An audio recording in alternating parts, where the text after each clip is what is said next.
कैसे हो बच्चों। हम आपके पास सामने आज फिर हाजिर हुए हैं एक नया टॉपिक लेकर के, करंट इलेक्ट्रिसिटी, जो कि क्लास 10 का साइंस का बहुत इंपॉर्टेंट चैप्टर है। और बहुत सी प्रॉब्लमें आती हैं इस चैप्टर के अंदर, जो कि हम पूरी कोशिश कर रहे हैं आपको सॉल्व करने की। इस लेक्चर के द्वारा पूरी तरह से आपको हम क्या करेंगे, अच्छे से हर टॉपिक को समझाने की कोशिश करेंगे। तो हमने जो पिछली क्लास के अंदर बातचीत की थी वो की थी किसकी, ओम्स लॉ की बात की थी। किसकी बात की थी, ओम्स लॉ। अब जो ओम्स लॉ है वो क्या कहता है कि एक रिलेशन बनाया दोनों आपस में, किसमें, कि जो पोटेंशियल डिफरेंस है और करंट उन दोनों के बीच में, और उसके बीच में क्या आया, एक कांस्टेंट ऑफ प्रोपोर्शनलिटी आया है जिसको हम क्या कहते हैं, R. R is known as the constant of proportionality and resistance. अब कहता है कि जो ये रेसिस्टेंस है, कि मैंने पिछली क्लास के अंदर कंसेप्ट ऑफ रेसिस्टेंस बताया था, वहां पे मैंने ड्रिफ्ट वेलोसिटी के बारे में बताया था आप लोगों को, और वो तीन कारण से कैसे कैसे क्या है फर्क पड़ता है रेसिस्टेंस के अंदर, जो कंसेप्ट था आपका। अब जो हम यहाँ बात करेंगे आज, वो बात करेंगे किसकी, आपकी, कि व्हाट आर द फैक्टर्स, क्या कारण है कि जो कंडक्टर ऑफ रेसिस्टेंस है वो डिपेंड करता है, किन किन चीजों के ऊपर डिपेंड करता है कंडक्टर के। तो अब उसी को हम जब बात करेंगे तो सबसे पहले जो फैक्टर्स हैं किसके, which can affecting the resistance of a conductor, कि रेसिस्टेंस कंडक्टर के डिपेंड करते हैं। तो टॉपिक आज का है factors on which resistance of a conductor depends. और मैं पूरी कोशिश करूंगा कि जो factors on which resistance of a conductor जो डिपेंड करते हैं आपके, ठीक है, और इसको दूसरा नाम देते हैं रेसिस्टिविटी और स्पेसिफिक रेसिस्टेंस भी नाम देते हैं इस टॉपिक को हम कई बार।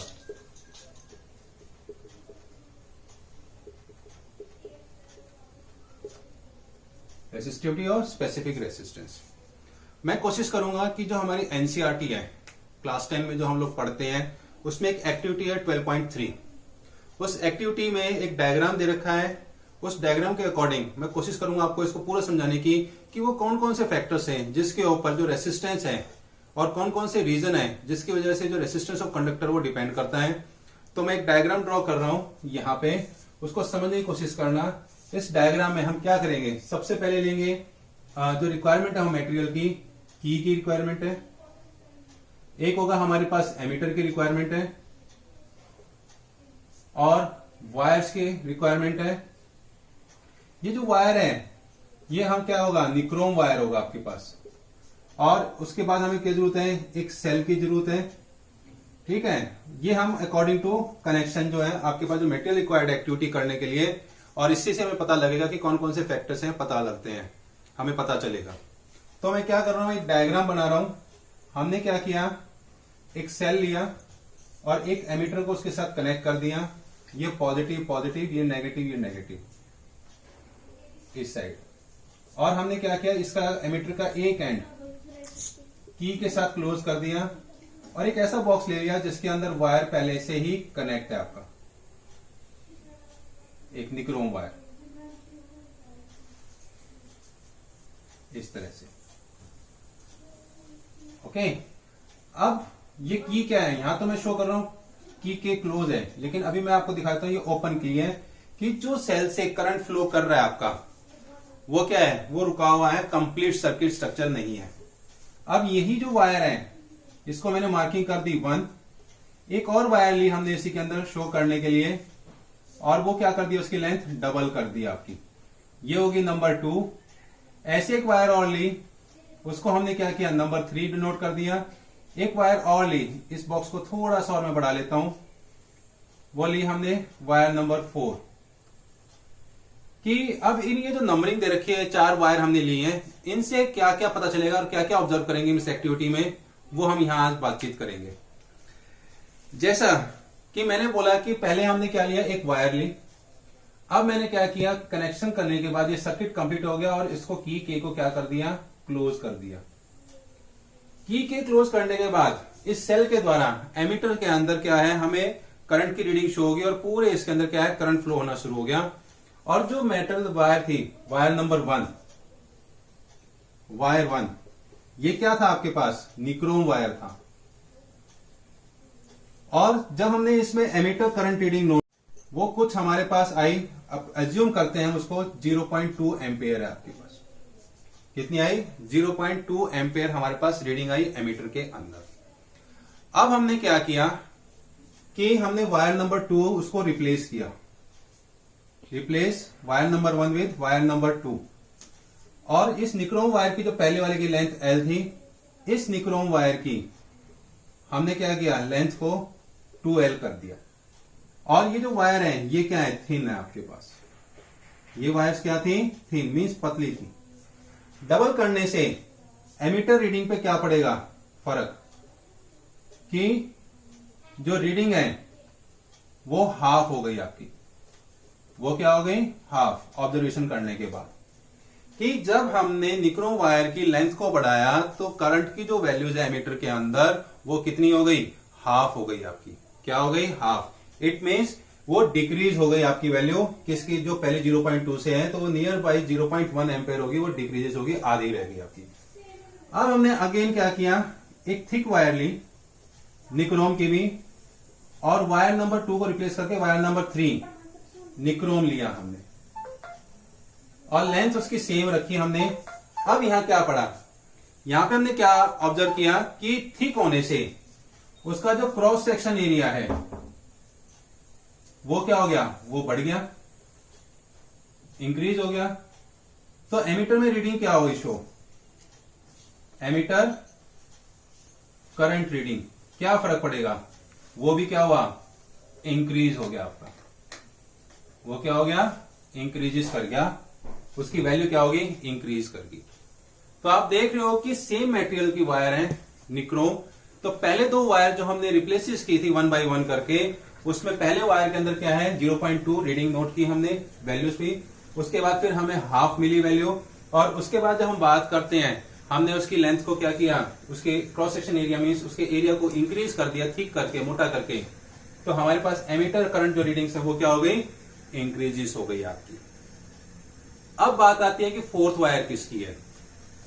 अब हमने क्या किया, फोर्थ वायर को चेंज किया। क्या किया हमने, रिप्लेस किया वायर थर्ड को वायर 4 से, wire number 4, same length, same cross sectional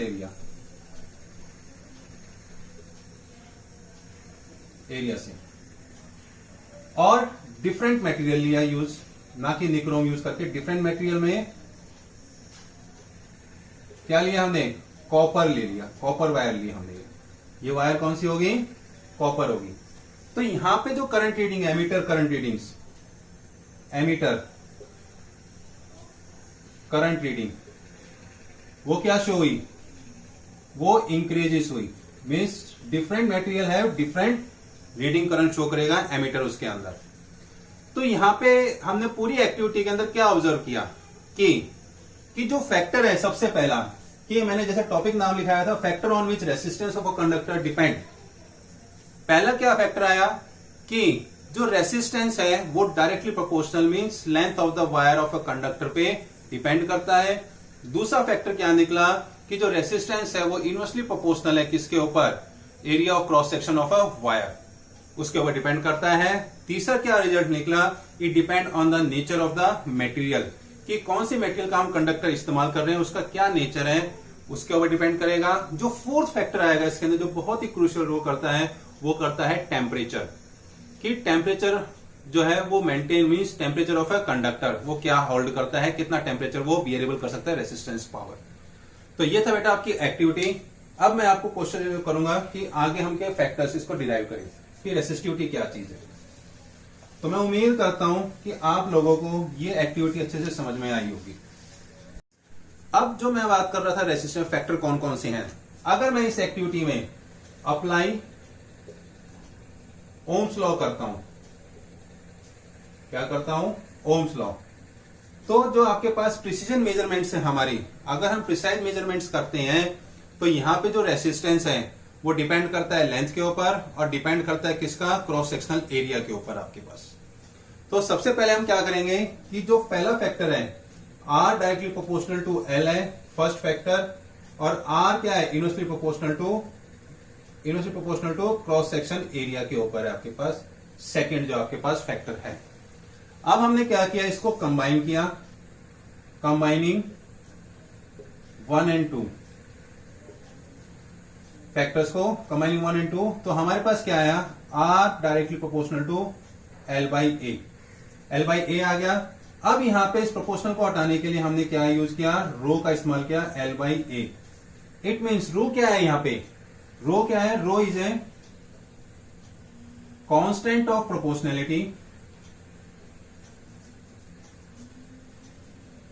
known as, क्या बोलेंगे इसको बेटा, इसको बोलेंगे हम, इसको यहां लिख लो रो, याद रहेगा आपको, rho is a constant proportional known as specific resistance, और इसको दूसरा नाम क्या देंगे, रेसिस्टिविटी कहेंगे। तो जब दोनों अप्लाई किया तो हमारे पास क्या आया, nature of material. Resistivity generally क्या बताता है हमें, नेचर ऑफ मटेरियल के बारे में बताता है। अब ये आ गया आपके पास, तो हम जो आगे बात करेंगे अब वो किसकी करेंगे, जैसा कि मैं आपको बता रहा था कि जो रेसिस्टिविटी है आपकी ऑफ जो है वो बताया था, rho is a constant of proportionality known as specific resistance, और रेसिस्टिविटी हम इसको कहते हैं।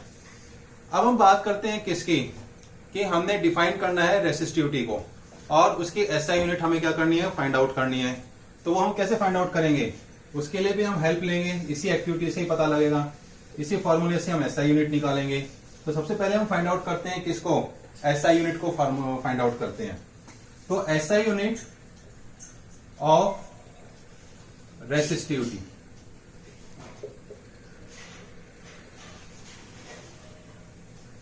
हम फाइंड आउट करेंगे आपका। रेसिस्टिविटी में क्या था कि हमने फॉर्मूला निकाला था R equal to rho L by A. अब हमने यहां पे क्या है, रो निकाला, रो रेसिस्टिविटी होता है, तो R इंटू में A बाई एल, ठीक है, R इंटू में A बाई एल आपके पास। R stand for resistance, A stand for area, L for length. R हो गया आपके पास ओम, एरिया हो गया मीटर स्क्वायर, और L हो गया आपके पास मीटर। तो हमारे पास क्या है, ये मीटर से एक मीटर कैंसिल हो तो क्या आया, ओम मीटर, और ओम मीटर हम इसको कहेंगे इस तरह से। तो ये क्या आ गया आपके पास, एसआई यूनिट आ गई किसकी, रेसिस्टिविटी की। अब हम रेसिस्टिविटी को डिफाइन करेंगे। उसको डिफाइन करने के लिए हमें क्या है कि हम एक डायग्राम की हेल्प से क्या करेंगे, उसको डिफाइन करेंगे। हम क्या करते हैं, एक क्यूब मान लेते हैं जिसकी डायमेंशन, चारों एजेस, चारों तरफ से जो एजेस है, जितनी भी एजेस है वो सारी क्या है, 1 मीटर है। तो मैं एक क्यूब बना रहा हूं आपका, ये क्यूब बनाया हमने, ओके, ये क्यूब ड्रॉ कर लिया मैंने, क्यूब ड्रॉ कर लिया। अब यहां पे ये डायमेंशन इसकी क्या है, 1 मीटर है। ये कितनी है आपकी डायमेंशन, ये भी आपके पास क्या है, 1 मीटर है।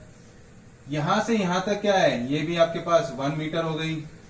जो करंट फ्लो करेगा फेस, अपोजिट फेसिस में से, वो क्या करेगा, परपेंडिकुलर फ्लो करेगा, और इसको हम क्या कहते हैं, यूनिट क्यूब कहते हैं। ये क्या है, यूनिट क्यूब। अब वो कह रहे हैं कि रेसिस्टिविटी डिफाइन करो आप इसके अकॉर्डिंग, क्या करो, रेसिस्टिविटी डिफाइन करो आप इसके अकॉर्डिंग डिफाइन करो। तो हम क्या करेंगे, if length equal to 1 metre आपका हो जाएगा, एरिया जो आपके पास है वो क्या हो जाएगा, 1 मीटर स्क्वायर हो जाएगा, और फॉर्मूला हमें पता है R equal to rho L by A, और R equal to rho L क्या हो गया, 1 मीटर, और नीचे हो गया आपके पास 1 मीटर। तो R किसके बराबर आया, रो के बराबर आया।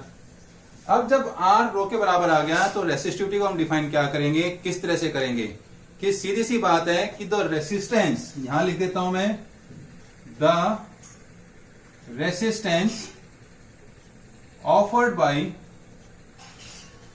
किसके द्वारा, offered by cube of the material, cube of the material, कि इसके अंदर जो क्यूब में मटेरियल है उसके द्वारा जो रेसिस्टेंस ऑफर हुआ है वो कितना हुआ है, मटेरियल ऑफ साइड 1 मीटर, उसकी जो साइड है वो कितनी है, 1 मीटर है। व्हेन, कब, जब current flows perpendicular to the किसके opposite faces of cube, opposite faces of cube. सीधी सी बात है, क्या लिखेंगे? The resistance offered by a cube of the material of side 1 metre when the current flows perpendicular to the opposite faces of cube. ये perpendicular है, तो इसको हम क्या करेंगे? डिफाइन करेंगे रेसिस्टिविटी। तो ये हो गया बेटा आपके पास रेसिस्टिविटी हो गया।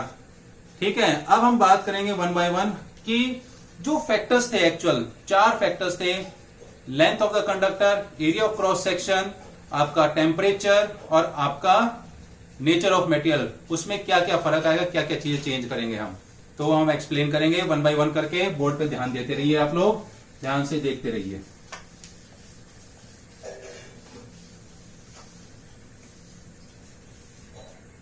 अब जो ये कहता है कि अफेक्ट ऑफ टेम्परेचर मीन जो फैक्टर थे, मैं यहां साइड में लिख रहा हूं। पहला जो फैक्टर है means length of the conductor. क्या है? Length of conductor. रुक जाओ, नहीं, लेंथ ऑफ कंडक्टर। ठीक है, लेंथ ऑफ कंडक्टर में क्या है कि सबसे बड़ी बात मैंने बताई थी कि जो आर है वो डायरेक्टली प्रोपोर्शनल टू एल है। तो सिंपल सी बात है कि अगर हम लेंथ ऑफ वायर को क्या करते हैं? डबल कर देते हैं, तो रेसिस्टेंस क्या हो जाएगा? डबल हो जाएगा आपका। क्या हो जाएगा? डबल। ये पहला कारण हो गया। दूसरा, अगर लेंथ हम हाफ कर देते हैं तो रेसिस्टेंस क्या होगा? हाफ हो जाएगा आपका। ठीक है, तो इसी तरह से क्या हो गया कि अगर सीधी सी बात है कि जो लेंथ ऑफ द कंडक्टर होती है आपके पास, उसका क्या होगा? हाई रेसिस्टेंस रहेगा, और जो छोटी वायर होगी उसका क्या रहेगा आपके पास? रेसिस्टेंस लेस रहेगा। कैसे? कि अगर हम बात करते हैं कि लॉन्गर वायर मोर रेसिस्टेंस, उसका रेसिस्टेंस क्या होता है? बढ़ जाता है। Short wire less resistance. ये चीज आप ध्यान रखना, ये किस तरह से अफेक्ट डालती है किसके अंदर? लेंथ ऑफ कंडक्टर के अंदर आपके पास। That was the first factor, I will explain you. मैं आप सबको एक्सप्लेन कर रहा हूं one by one. Second factor जो आपका है वो हम यहां नोट करेंगे। सेकेंड फैक्टर क्या कहता है? Area of cross section of wire. Area of cross section of wire means R जो था आपके पास इनवर्सली प्रोपोर्शनल टू 1/a था। क्या था? 1/a। अब जो area of cross section 1/a था, कि जब एरिया हम क्या करते हैं यहां डबल करेंगे तो रेसिस्टेंस क्या हो जाएगा? रेसिस्टेंस में क्या चेंज आएंगे आपके पास? वो आधा हो जाएगा, हाफ हो जाएगा आपका। अगर एरिया हम हाफ करते हैं, एरिया क्या करते बेटा? हाफ कर दें, तो रेसिस्टेंस क्या हो जाएगा? डबल हो जाएगा। तो भाई सीधी सी बात है, एरिया डबल, रेसिस्टेंस आधा हो जाएगा। किसके अकॉर्डिंग? एरिया के अकॉर्डिंग। अगर एरिया अगर हम हाफ कर दें, उसका आधा कर दें, तो रेसिस्टेंस क्या हो जाएगा? वो बढ़ जाएगा। तो इससे क्या पता लगता है कि a thick wire low resistance and a thin wire more resistance, ज्यादा रेसिस्टेंस होता है आपका। तो ये थे बेटा फैक्टर आपके किसके अंदर? अफेक्ट द एरिया के अंदर। Third factor, nature of material. Third factor की अगर हम बात करते हैं तो क्या आता है? नेचर ऑफ मटेरियल आता है आपका। Nature of material of conductor, कि हम कंडक्टर का मटेरियल क्या यूज करते हैं, चूज करते हैं। अब देखिए बेटा, अगर हम प्योर मेटल इस्तेमाल करेंगे तो क्या होगा, डिपेंड ऑन मेड मीन्स अगर हम सेम लेंथ सेम डायामीटर, क्या करेंगे हम, same length and same diameter, एक वायर हम ले लेते हैं किसकी, कॉपर की,